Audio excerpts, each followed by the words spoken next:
నమస్కారం BTV news కి స్వాగతం. ముందుగా హెడ్లైన్స్. ప్రపంచంలో యువత ఎక్కువగా ఉండేది భారత్లోనేనని సీఎం చంద్రబాబు వెల్లడి. పశు సంవర్ధక శాఖ ఆధ్వర్యంలో నిర్వహించిన టెక్ ఏఐ కాంక్లేవ్ కి కార్యక్రమంలో పాల్గొన్న సీఎం చంద్రబాబు ఆర్థిక సంస్కరణలతో ప్రభుత్వ ప్రైవేట్ భాగస్వామ్యం వచ్చిందని సీఎం వెల్లడి. గత బుడమేరు వరదకి గండ్లుపడిన ప్రాంతాలని పరిశీలించిన మంత్రి నిమ్మల రామానాయుడు గండ్లు పడిన ప్రాంతాలని సీజన్ మొదలయ్యేలోగా నిర్మాణ పనులు పూర్తి చేయాలని అధికారులకు ఆదేశం. వైసీపీకి శాసనమండలి వైస్ చైర్మన్ పదవికి రాజీనామా చేసి బీజేపీలో చేరిన జకియా ఖానం బీజేపీ నినాదం సబ్కే సాత్ సబ్కా వికాస్ అని పార్టీలో కులమతాలకి తావులేదని ఏపీ బీజేపీ అధ్యక్షురాలు దగ్గుపాటి పురంధేశ్వరి స్పష్టీకరణ. దుర్గమ్మకు చేనేత కార్మికుడు అగ్గిపెట్టెలో పెట్టే చీర సమర్పణ. ఆలయ నిర్వాహకులు ఆ కళాకారుణ్ణి సత్కరించి అమ్మవారి చిత్రపటం అందచేత. ప్రపంచంలో యువత ఎక్కువగా ఉండేది భారత్లోనే అని ఏపీ సీఎం చంద్రబాబు అన్నారు. ఆర్థిక సంస్కరణలతో ప్రభుత్వ ప్రైవేటు భాగస్వామ్యం వచ్చిందని చెప్పారు. అప్పుడప్పుడే వస్తున్న ఐటీని సద్వినియోగం చేసుకున్నామన్నారు. విజయవాడలో పశు సంవర్ధక శాఖ ఆధ్వర్యంలో నిర్వహించిన టెక్ ఏఐ కాంక్లేవ్ కి సీఎం ముఖ్య అతిథిగా హాజరై మాట్లాడారు. ప్రభుత్వ ప్రైవేటు భాగస్వామ్యంతో ఏ పనైనా సులువుగా చేసుకునే పరిస్థితి వచ్చిందని తెలియజేశారు. గతంలో ఎక్కడ చూసినా రహదారులు గుంతలతో కనిపించవని అన్నారు. ప్రభుత్వ ప్రైవేట్ భాగస్వామ్యంతో రోడ్లని చక్కగా నిర్మించామని తెలియజేశారు. ఎక్కడ చూసినా జాతీయ రహదారుల అభివృద్ధి జరుగుతుందని అన్నారు. సంపద సృష్టించాలి, ప్రజలకు అందించాలి, పేదరికం లేని సమాజమే లక్ష్యంగా పెట్టుకున్నామని చెప్పారు. రైతుల ఆదాయం రెట్టింపు చేస్తున్నామని అన్నారు. తానెప్పుడూ విద్యార్థిగానే ఉంటా, అనునిత్యం కొత్త విషయాలని తెలుసుకుంటానని, సాంకేతికత ప్రతి ఒక్కరికి అందుబాటులో ఉందని చెప్పారు. సాంకేతిక యుగంలో సమర్థత పెంచుకోవాలని, ప్రపంచంలో ఎక్కడికి వెళ్లినా భారతీయులు ఉన్నారని, అందులో తెలుగు వాళ్లే అధికమని చెప్పారు.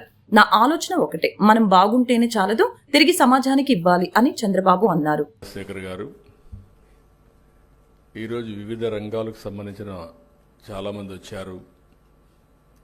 మీరు 2 రోజులుగా 3వ రోజు ఇది జిఎఫ్ఎస్టీ ఆధ్వర్యంలో మీరు ఒక మాటలో చెప్పాలి మేఘో మదనం చేశారు. ఇక్కడ ఫస్ట్ టైం డిబేట్ చేయడమే కాకుండా మీ అనుభవాలు అవన్నీ క్రోడీకరించారు. అవన్నీ క్రోడీకరించి లైవ్ స్టాక్ ఎట్టుండాలి, ఏ విధంగా ఉంటే లాభాలు వస్తాయి, ఏ విధంగా ఉంటే లాంగ్ టర్మ్లో సర్వైవ్ అవుతుంది, ఏ విధంగా మనం ముందుకు పోవాలనే విషయాలు మాట్లాడారు. దీనికి మనస్ఫూర్తిగా మీ అందరినీ అభినందిస్తున్నా. ధన్యవాదాలు, కంగ్రాచులేషన్స్. అదే సమయంలో జిఎఫ్ఎస్టీ అది ఒక ఆలోచన. ఈరోజు వరల్డ్ ఎకనామిక్ ఫోరం ఉంది. వరల్డ్ ఎకనామిక్ ఫోరంకి ప్రపంచంలో అన్ని దేశాలు అక్కడికి వెళ్తున్నాయి. అక్కడికి వెళ్ళినప్పుడు నెట్వర్కింగ్, నాలెడ్జ్ షేరింగ్, అదే సమయంలో ఒకరినొకరు పరిచయాలు చేసుకోవడం కాకుండా ఎంఓయూలు చేసుకోవడం, ఇలాంటి అనేక కార్యక్రమాలు జరుగుతాయి. ఒకసారి అక్కడికి వెళ్తే అన్ని దేశాలు తిరిగే పని ఉండదు. మనం ఎవరిని కావాలంటే వాళ్ళని కలిసి మన బిజినెస్ ఒకసారి రెన్యూ చేసుకొని కొత్త విషయాలు నేర్చుకొని మనం వస్తూ ఉంటాం. అందుకే 95 నుంచి నేను ఎప్పుడూ చెప్తా ఉంటాను, ఒక విద్యార్థిగా నేను ఉంటాను, అనునిత్యం నేర్చుకుంటానని చెప్పాను. అదేవిధంగా ప్రతి సంవత్సరం కూడా వెళ్తాను. ఈ సంవత్సరం కూడా మళ్ళీ వెళ్ళొచ్చాను. దానివల్ల అనేక విషయాల్ని రెన్యూ చేసుకునే అవకాశం వస్తుంది. అయితే ఇక్కడ జిఎఫ్ఎస్టీ అనేది మీరు చూస్తే ఈరోజు ఈ పేరే global forum for sustainable transformation. గత బుడమేరు వరదకు గండ్లు పడిన ప్రాంతాలను సీజన్ మొదలయ్యేలోగా నిర్మాణ పనులు పూర్తి చేయాలని మంత్రి నిమ్మల రామానాయుడు అధికారులకు ఆదేశాలు జారీ చేశారు. బుడమేరు వరదల నియంత్రణకు డిజాస్టర్ మేనేజ్మెంట్ కింద కేంద్ర సహకారంతో ముందుకు వెళ్లేలా ప్రపోజల్స్ చేయిస్తామన్నారు. గత బుడమేరు వరదకు గండ్లు పడిన ప్రాంతాలని మంత్రి నిమ్మల రామానాయుడు పరిశీలించారు. గతంలో అత్యవసరంగా పూడ్చిన 3 గండ్లు కలిపి రిటైనింగ్ వాల్ నిర్మాణం కోసం పనులు మొదలు పెట్టబోతున్నామని వెల్లడించారు. బుడమేరు డైవర్షన్ కెనాల్ ని 37,500 క్యూసెక్లకి పెంచేలా పెండింగ్ పనులు పూర్తి చేసేలా ప్రతిపాదనలు సిద్ధం చేశామని చెప్పారు. బుడమేరు ఓల్డ్ ఛానల్ కి సమాంతరంగా మరొక కొత్త ఛానల్ ని కూడా 20,000 క్యూసెక్ల సామర్థ్యంతో అభివృద్ధి చేయడానికి ప్రణాళికలు రూపొందిస్తున్నామని చెప్పారు. మున్సిపల్, రెవెన్యూ, డిజాస్టర్ మేనేజ్మెంట్ శాఖలు సంయమనం చేసి ప్రతిపాదన ముఖ్యమంత్రి ముందు ఉంచుతామని చెప్పారు.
బెజవాడ దుఃఖదాయినిగా ఉన్నటువంటి బుడమేరు ఏదైతే ఉందో మొన్న వర్షాకాలంలో పడినటువంటి 3 గంటలు ఏదైతే విజయవాడను ముంచెత్తినటువంటి పరిస్థితిని దృష్టిలో పెట్టుకుని ఆ రోజు యుద్ధ ప్రాతిపదికన ఈ యొక్క బుడమేరు 3 గంటలను కూడా ఆ రోజు పూర్తి చేసిన విషయం మీ అందరికీ తెలుసు.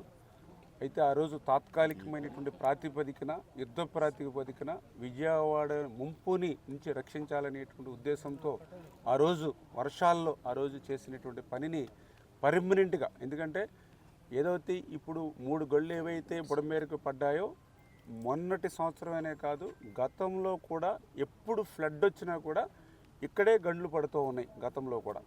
ఎందుకంటే ఏదైతే ఈ గండ్లు పడినటువంటి బుడమేరుకి ఆపోజిట్లో పులివాగుకి సంబంధించినటువంటి వాగునీరు కూడా డైరెక్ట్గా ఈ యొక్క రైట్ బండ్ని ఢీ కొట్టడం వల్ల ఇక్కడ ఎక్కువగా గండ్లు పడుతూ ఉన్నాయి. దాన్ని దృష్టిలో పెట్టుకుని ఏదైతే 3 గంటలకు సంబంధించి 500 మీటర్లు పర్మనెంట్గా ఒక సీసీ వాల్ నిర్మాణం చేయాలని చెప్పేసి 28 కోట్ల రూపాయలతోటి ఆ వర్క్స్ని మరి టెండర్స్ పిలిచి ఆ పనులను కూడా మొన్ననే మరి యుద్ధ ప్రాతిపదికన ప్రారంభించమని డీవాటరింగ్ అది జరుగుతూ ఉన్నాయి. ఖచ్చితంగా ఇప్పుడు అధికారులకు అదేవిధంగా ఏజెన్సీలకు కూడా చాలా క్లియర్గా చెప్పడం జరిగింది. రేపు జూన్ మరి 10వ తారీఖు కల్లా మినిమం సేఫ్టీ లైన్కైనా సరే మీరు ఈ వాల్ని తీసుకుని రావాలి. ఎందుకంటే మాన్సూన్స్ కూడా ఎర్లీగా వస్తాయని. బీజేపీ నినాదం సబ్కే సాత్ సబ్కే వికాస్ అని పార్టీలో కులమతాలకు తావులేదని ఏపీ బీజేపీ అధ్యక్షురాలు దగ్గుబాటి పురంధేశ్వరి స్పష్టం చేశారు. ఇది బీజేపీ మూల సిద్ధాంతమని పేర్కొన్నారామె.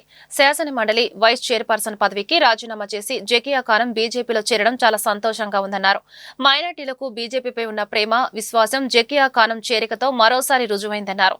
జకియా ఖానంను మనస్ఫూర్తిగా బీజేపీలోకి ఆహ్వానిస్తున్నామన్నారు. వైసీపీకి శాసనమండలి వైస్ చైర్పర్సన్ పదవికి రాజీనామా చేసిన జకియా ఖానం బీజేపీలో చేరారు.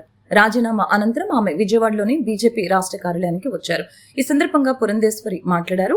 మైనార్టీలకు బీజేపీలో మంచి స్థానం ఉంటుందని, కులమతాలకు అతీతంగా పేదలకు సంక్షేమ ఫలాలు అందించడమే బీజేపీ లక్ష్యమని పురంధేశ్వరి తెలిపారు. ఆ దిశగానే దేశానికి బీజేపీ సుపరిపాలన అందిస్తుందని చెప్పుకొచ్చారు. పాకిస్తాన్ కవ్వింపు చర్యలకి దిగితే భారత్ గట్టిగానే బుద్ధి చెప్పిందని అన్నారు. ప్రధాని నరేంద్ర మోదీ తీసుకునే నిర్ణయాలతో ప్రత్యర్థులు హడలిపోయారని తెలియజేశారు. మన యుద్ధం ఉగ్రవాదులపై అనే సందేశం ప్రధాని ప్రపంచానికి తెలియజేశారని అన్నారు. ఉగ్రవాదులపై యుద్ధం చేశామని అన్నారు. బలమైన నాయకత్వం, సత్తా ఉన్న నాయకుడు ప్రధాని నరేంద్ర మోదీ అని ప్రశంసించారు. అటువంటి నాయకత్వాన్ని ప్రధాని మోదీ రూపంలో బీజేపీ ఈ రోజు దేశానికి అందించిందని పురంధేశ్వరి చెప్పుకొచ్చారు. మంత్రి సత్యకుమార్ యాదవ్ మాట్లాడుతూ జకియా ఖానం కుటుంబం ఎన్నో ఏళ్లుగా రాజకీయాల్లో ఉంటుందని అన్నారు. జకియా ఖానం బీజేపీలో చేరటం సంతోషకరమని తెలియజేశారు.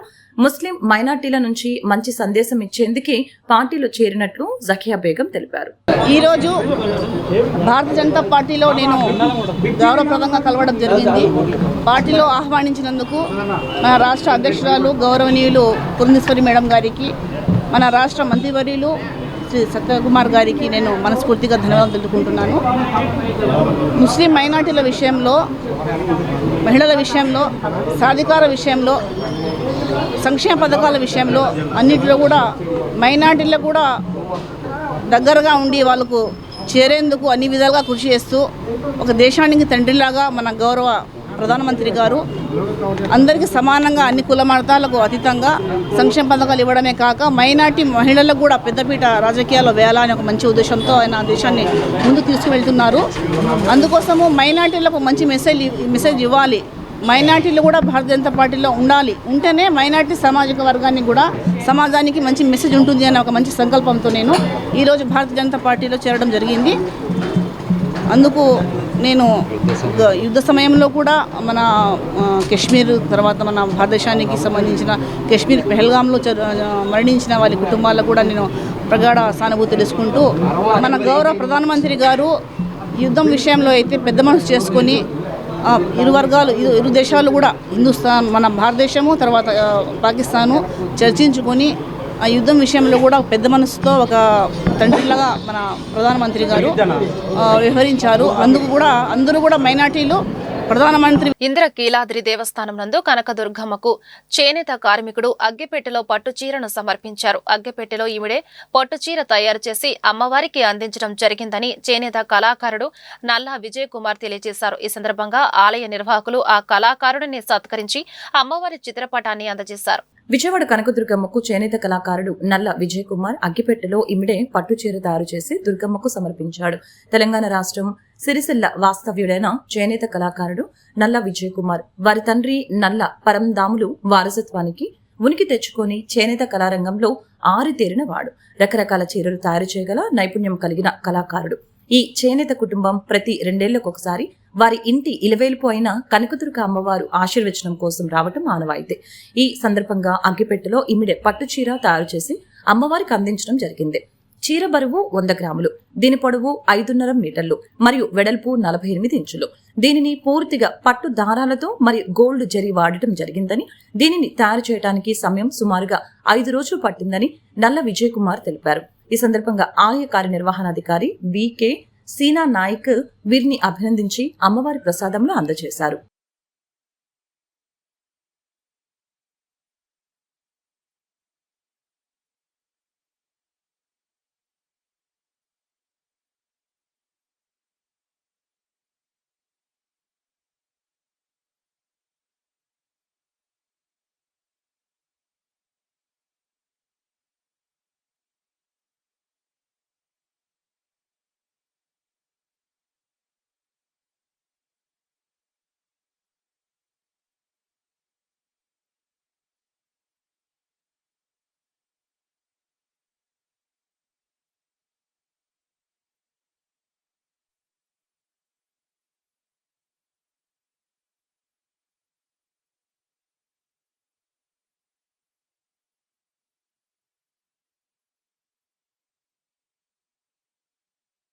శ్రీ దుర్గా మల్లేశ్వర స్వామి దేవస్థానం నందు సింగిల్ మూవీ టీం దుర్గమ్మను దర్శించుకున్నారు. బుధవారం ఇంద్రకీలాద్రిపై సింగిల్ మూవీ టీం విచ్చేయడంతో ఆలయ అధికారులు ఆలయ మర్యాదలతో ఘనస్వాగతం పలికి దుర్గమ్మ దర్శనం కల్పించారు. దర్శనానంతరం ఆలయ అధికారులు వేద ఆశీర్వచనం అందజేసి తీర్థ ప్రసాదాలను అందజేశారు.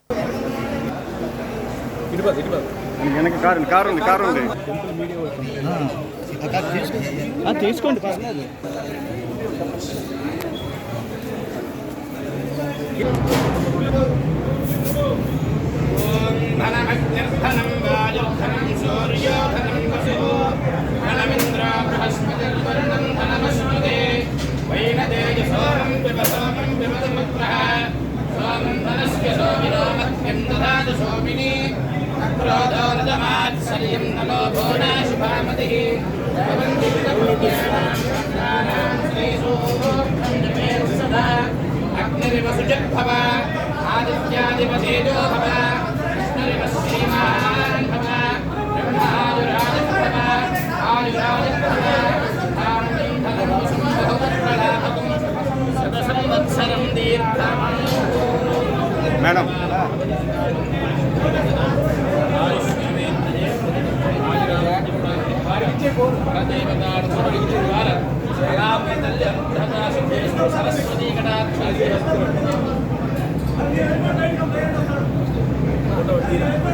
ఇంద్రకీలాద్రి శ్రీ దుర్గా మల్లేశ్వర స్వామివార్ల దేవస్థానం మల్లేశ్వర మహామండపం 6వ అంతస్తునందు భక్తులు సమర్పించిన కానుకలు మొక్కుబడులు హుండీ లెక్కింపు కార్యక్రమం నిర్వహించడం జరిగింది.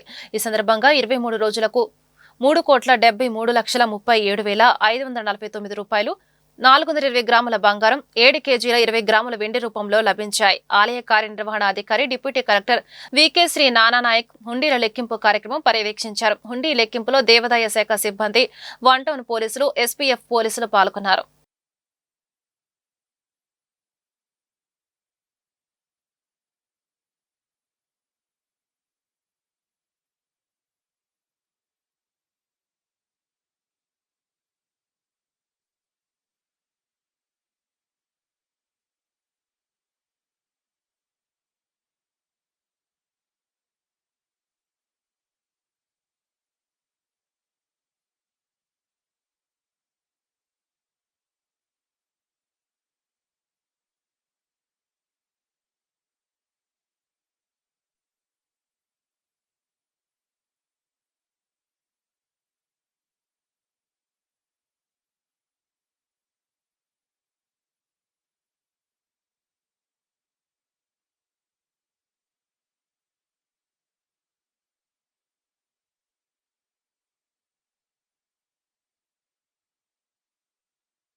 ప్రజా సంక్షేమాన్ని రాష్ట్ర అభివృద్ధిని సమానంగా చేస్తున్న ముఖ్యమంత్రి నారా చంద్రబాబు నాయుడికి పేదలకు మరిన్ని మంచి సంక్షేమ పథకాలను అమలు చేసే శక్తిని ఆ భగవంతుడు ఆయనకు ఇవ్వాలని తూర్పు నియోజకవర్గ ఎమ్మెల్యే గద్దె రామ్మోహన్ అన్నారు. పేదల సంక్షేమానికి ముఖ్యమంత్రి నారా చంద్రబాబు నాయుడు చిత్తశుద్ధితో పనిచేస్తున్నారని కొనియాడారు. తూర్పు నియోజకవర్గం పరిధిలో 11వ డివిజన్ రైతు బజార్ దగ్గర నియోజకవర్గంలోని 30 మందికి 38 లక్షల విలువైన ముఖ్యమంత్రి సహాయ నిధి చెక్కులు ఎల్ఓసి పత్రాల పంపిణీ కార్యక్రమం జరిగింది. అలాగనే తూర్పు నియోజకవర్గ ఎమ్మెల్యే గద్దె రామ్మోహన్ పాల్గొని లబ్ధిదారులకి స్వయంగా సీఎంఆర్ఎఫ్ చెక్కులు ఎల్ఓసి పత్రాలను అందజేయడం జరిగింది. వారానికి సుమారు 30 నుంచి 40 లక్షల రూపాయలు విలువైన చెక్కుల్ని అందజేస్తున్నామని, అంటే నెలకి ₹1 కోటి పైగానే సీఎంఆర్ఎఫ్ చెక్కుల్ని నియోజకవర్గంలో లబ్ధిదారులకి స్వయంగా అందజేస్తున్నట్లు తెలిపారు. పేదలు ఆరోగ్యం కోసం ఆసుపత్రులు చికిత్సలు చేయించుకుంటున్న తర్వాత ఆరోగ్యం బాగైనా సరే వైద్య ఖర్చుల కోసం చేసిన అప్పుల వలన పేదలు ఇబ్బందులు పడకూడదని ముఖ్యమంత్రి నారా చంద్రబాబు నాయుడు ఈ విధంగా సీఎంఆర్ఎఫ్ నుంచి నిధుల్ని మంజూరు చేస్తున్నారని చెప్పారు. పేదల సంక్షేమానికి ముఖ్యమంత్రి నారా చంద్రబాబు నాయుడు చిత్తశుద్ధితో పనిచేస్తున్నారని చెప్పడానికి సీఎంఆర్ఎఫ్ చెక్కులకి కోట్ల రూపాయలలో నిధుల్ని కేటాయించడమే నిదర్శనమని అన్నారు.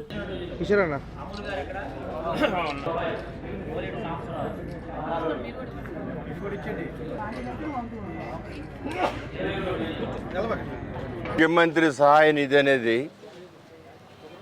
ఏ పార్టీ వాళ్ళైనా, వైఎస్ఆర్సీపీ కావచ్చు, గతంలో కాంగ్రెస్ పార్టీ కావచ్చు,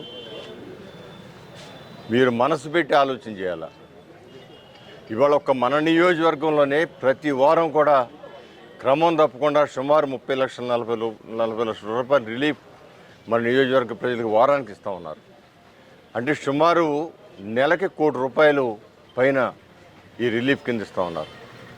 ఇది ఎంత రిలీఫ్ అంటే, వాళ్ళు అనారోగ్య పాలైనప్పుడు, సడన్గా హాస్పిటల్లో చూపించుకోవాల్సిన పరిస్థితి ఏర్పడినప్పుడు, డబ్బులు అందక వెళ్ళి అప్పులు తెస్తే రోగం అయినా అప్పులు తీరక వాళ్ళ మనోవ్యాధితో బాధపడే పరిస్థితి ఉంది.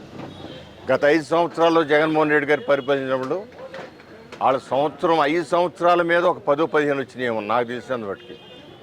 ఎందుకంటే వస్తే వాళ్ళు పేపర్లు వేపిస్తారు కదా, అవి చూసి 5 సంవత్సరాలు లెక్కేస్తే 10-15 వస్తే చాలా ఎక్కువనే అనుకుంటా. ఒకవేళ 100 వచ్చి ఉండొచ్చు.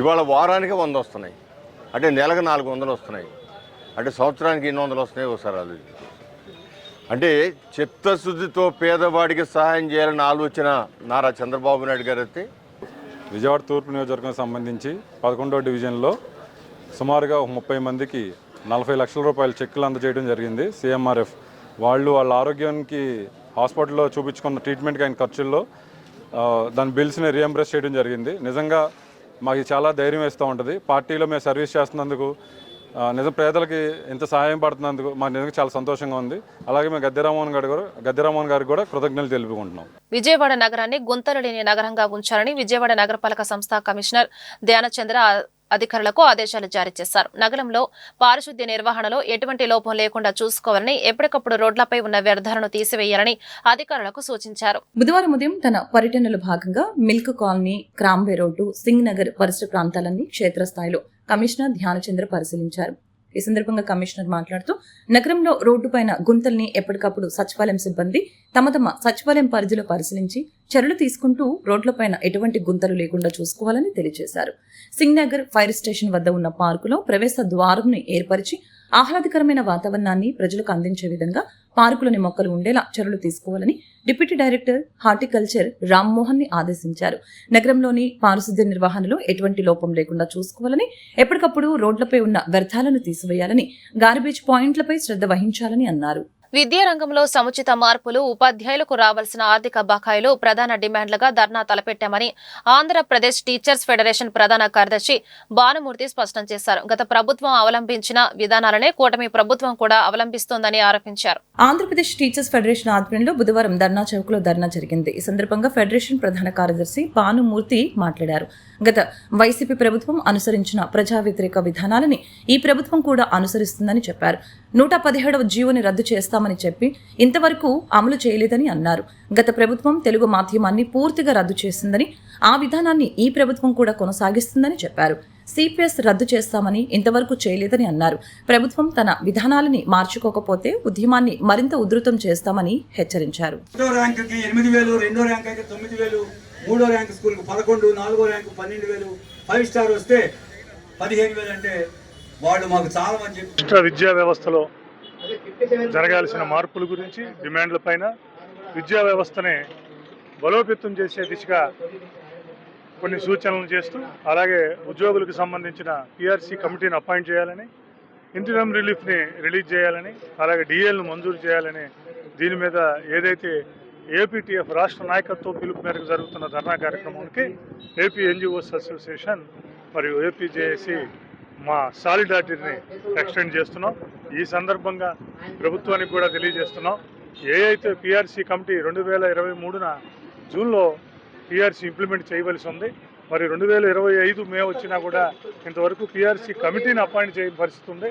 అందువల్ల తక్షణమే పిఆర్సీ కమిటీని అపాయింట్ చేయాలని, ఇంటీరియం రిలీఫ్ని ప్రకటించాలని, అలాగే కేంద్ర ప్రభుత్వం రిలీజ్ చేసి ఆల్రెడీ 3 డిఏలు కరువు బత్యాలు రిలీజ్ చేసింది. 3 కరువు బత్యాలు ఉన్నాయి. రేపు జూన్ నుంచి ఇంకో కరువు బత్యం వచ్చే పరిస్థితి ఉన్నది. మరి 3 కరువు బత్యాలు ఎక్కడ ఏ రాష్ట్రంలో కూడా పెండింగ్ ఉన్న పరిస్థితి లేదు. ఈ రాష్ట్ర ప్రభుత్వం మరి పెండింగ్లో ఉన్న డిఏలు ఏదైతే ఉపాధ్యాయుల ఉద్యోగులకు రావాల్సిందో వాటిని మంజూరు చేయాలని, పిఆర్సీ కమిటీని అపాయింట్ చేయాలని, అలాగే సెంట్రల్ గవర్నమెంట్ ఏదైతే 57 మెమో ఇచ్చిందో 57 మెమో ప్రకారం 2004కు ముందు నోటిఫికేషన్లో అపాయింట్ అయిన ఉద్యోగులు ఉపాధ్యాయులకు పాత పెన్షన్ విధానంలోకి తీసుకురావాలని చెప్పి డిమాండ్ చేస్తూ న్యాయబద్ధమైన, ఎందుకంటే ఇప్పటికే చాలా డిలే అయిపోయింది, 2 సంవత్సరాలు దాటిపోయింది, న్యాయబద్ధమైన మా డిమాండ్ను మన్నించవలసిందిగా తక్షణమే పిఆర్సీ కమిషనర్ నియమించి డిఏని మంజూరు చేయవలసిందిగా ప్రభుత్వం. డి సరస్వతి, ఏపీటీఎఫ్ రాష్ట్ర కార్యదర్శి. ఏపీ టీచర్స్ ఫెడరేషన్ ఏదైతే 3 దశల పోరాటానికి పిలుపునిచ్చిందో దానిలో భాగంగా ఈ రోజు రాష్ట్ర వ్యాప్తంగా ఉండేటటువంటి అన్ని జిల్లాల కేడర్ కూడా ఇక్కడికి వచ్చి పెద్ద ఎత్తున ఉద్యమం చేయడం అనేది జరిగింది. ప్రధానంగా మా ఉద్యమం గత ప్రభుత్వం ఏదైతే 117 జీవో 117 జీవోను తీసుకొచ్చిందో ఆ జీవోలో 6 రకాలైనటువంటి పాఠశాలను ఏర్పాటు చేయడం జరిగింది. మరి ఆనాటి ప్రతిపక్షంలో ఉండేటటువంటి లోకేష్ గారు కానివ్వండి, టీడీపీ పార్టీ కానివ్వండి, మేము అధికారంలోకి వస్తే 117 జీవోని రద్దు చేస్తామని చెప్పడం జరిగింది. అయితే దానిని మరింత తీవ్రతరం చేసేటటువంటి జీవో నెంబర్ 21 వీళ్ళు తీసుకురావడం జరిగింది. 9 రకాలైనటువంటి పాఠశాలలు తీసుకురావడం జరిగింది. ఎప్పటి నుంచో విద్యలో ప్రాథమికోన్నత ఉన్నత పాఠశాల వ్యవస్థ అనేది ఎప్పటి నుంచో వస్తున్నటువంటి విద్యా సంబంధమైనటువంటి వ్యవస్థ. మరి దీనికి భిన్నంగా ఈ రకమైనటువంటి పాఠశాలను నెలకొల్పడం ద్వారా పూర్తిగా ప్రాథమిక స్థాయిలో ఉండేటటువంటి విద్యను మొత్తం విచ్ఛిన్నం చేసే దిశగా ఈ రోజు ప్రభుత్వాలు ఆలోచన చేస్తా ఉన్నాయి. దాంతో పాటుగా ఎక్కడా కూడా అంటే భాషా ప్రయుక్తంగా ఏర్పడినటువంటి తెలుగు రాష్ట్రాల్లో తెలుగు భాషకి ప్రాధాన్యత లేకుండా ఆంగ్ల భాషలో విద్యా బోధన అనేది దీన్ని కూడా ఏపీటీఎఫ్ గా మేము తీవ్రంగా వ్యతిరేకిస్తున్నాం. దీంతో పాటుగా ఉపాధ్యాయులకు ఉద్యోగులకు రావాల్సినటువంటి ఆర్థిక పరమైనటువంటి బకాయిలను కూడా ప్రభుత్వం వెంటనే విడుదల చేయాలని డిమాండ్ చేస్తూ మేము ఈ ఉద్యమం చేయాలి. ఏపీ టీచర్స్ ఫెడరేషన్ రాష్ట్ర ప్రధాన కార్యదర్శి. ఈ రోజు ఆంధ్రప్రదేశ్ టీచర్స్ ఫెడరేషన్ ఆధ్వర్యంలో విజయవాడలోని ధర్నా చౌక్ లో ప్రభుత్వం అవలంబిస్తున్న విద్యారంగ వ్యతిరేక విధానాలు, పాఠశాలల పరిరక్షణ, అంతేకాకుండా ఉద్యోగులకు రావాల్సినటువంటి ఆర్థిక బకాయిలు, ఇవి ప్రధానమైన డిమాండ్లుగా మేము ఈ ధర్నా కార్యక్రమాన్ని తలపెట్టడం జరిగింది. ఇప్పటికే రాష్ట్ర వ్యాప్తంగా తాలూకా కేంద్రాలలో ధర్నాలు చేశాము. అలాగే 26 జిల్లాలలో పెద్ద ఎత్తున ఉపాధ్యాయులతో ధర్నా చేశాము. ఈరోజు మాకు ఇక్కడ దానికంటే మించి అధికంగా ఉపాధ్యాయులు వచ్చి ప్రభుత్వం పట్ల తమ నిరసన ఇక్కడ వ్యక్తం చేయడం కోసం ఇక్కడ రావడం జరిగింది. ప్రధానంగా గత ప్రభుత్వం ఏ విద్యారంగ వ్యతిరేక విధానాలు అయితే అవలంబించిందో వాటినే ఈ ప్రభుత్వం కూడా కొనసాగిస్తుంది. 117 జీవో రద్దు చేస్తామని చెప్పేసి అనేక సమావేశాలలో విద్యాశాఖ మంత్రి ప్రస్తుత గౌరవ నారా లోకేష్ గారు ప్రకటించారు.